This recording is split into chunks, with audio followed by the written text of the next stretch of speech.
Hello and welcome to my channel.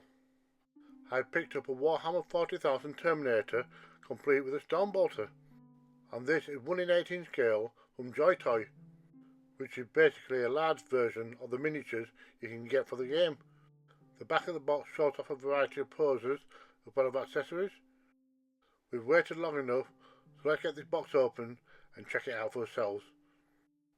Just before we do that, check out my other video featuring the regular Space Marine. I'll leave a link so you can find it.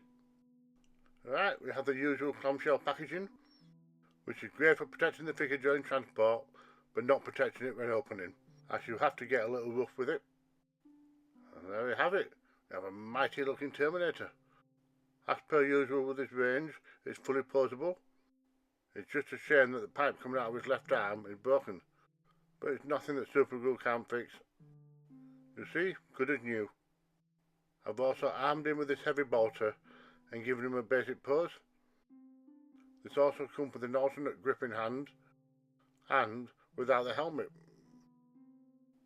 plus a cheap crappy stand which is not fit for purpose, but that's okay because I'm going to create my own little diorama. And to do that I'm going to need some 5mm PVC board as well as my box of scraps. I was quite fond of the spacesuit game when I was growing up, so I want to replicate the corridor look. These corridors were always tight and claustrophobic, and I've decided to create a T-junction as it looks a little bit more dynamic. Since I'm going to build this up in layers, I need to first add the grating, and I do that by scoring the lines at 5mm intervals. Here's how the T-section looks when glued together. I'm also going to add these angled trims across the edges, and that will help to make it look a little bit more futuristic. Next, I need to make some floor tiles. I keep the design quite simplistic and repeat it across each of the squares, and then I carefully cut them all out. Hopefully these will look like sheets of manufacturer's steel once completed, because the idea is that these basics are built quickly and efficiently, so they should have a bit of a prefab look to them. I dry fit the tiles first and then glue them down, and with that the flooring is complete and I'm pretty pleased with it. Now I need to work on the walls, so I measured and cut out all the pieces, leaving the end of the corridors free. So first of all I'm going to work on the back wall. I'm going to fill up a majority of the space with a bulkhead door, which I sketch out a basic design. So I cut it out of a piece of card, then I pop out all the pieces which aren't going to be raised, and that fits into place nicely. I also go ahead and make some additional details, including a keypad and an electrical cabinet. I will also add more as I fill out the other walls, as this will help the space station look more authentic. And here's everything completed. And now to test fit everything. I'm not going to glue anything together just yet, as it's going to be easier to paint while these are separate items. And speaking of painting, I'm going to prime this lot and then give everything a coat of some gunmetal paint. And now to set to work on some of the details. I cut out some simple shapes out of masking tape, and using the negative image I stick it onto the model where I want it. And now I should be able to apply paint to this and have it look fairly neat. The end goal is for them to look like warning signs, so a nice bright yellow makes an ideal choice, although you might need a couple of coats.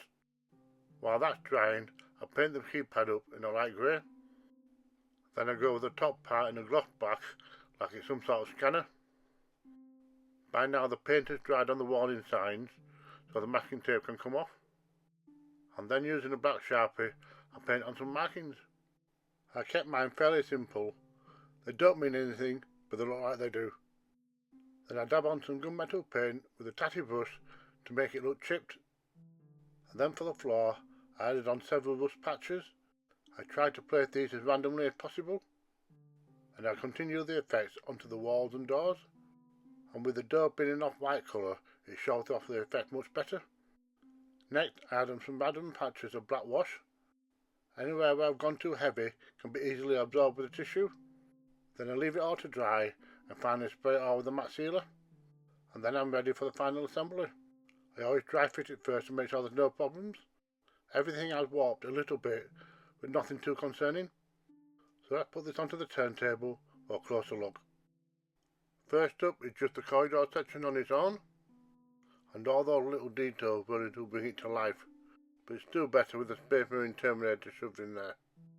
And it's got that claustrophobic feel I wanted to bring over from the game, where only one person can pass at any one time, which means when you see an enemy, one of you's got to be vaporised so you can pass through. So let's see what it looks like with some atmospheric lighting and a little bit of smoke. And that looks even better still. And best of all, the figure isn't even locked down, so it can be moved. So if you've got any suggestions of a different kind of display base that I can make, let me know in the comments below. And the Terminator can hop across between them.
Thank you for watching.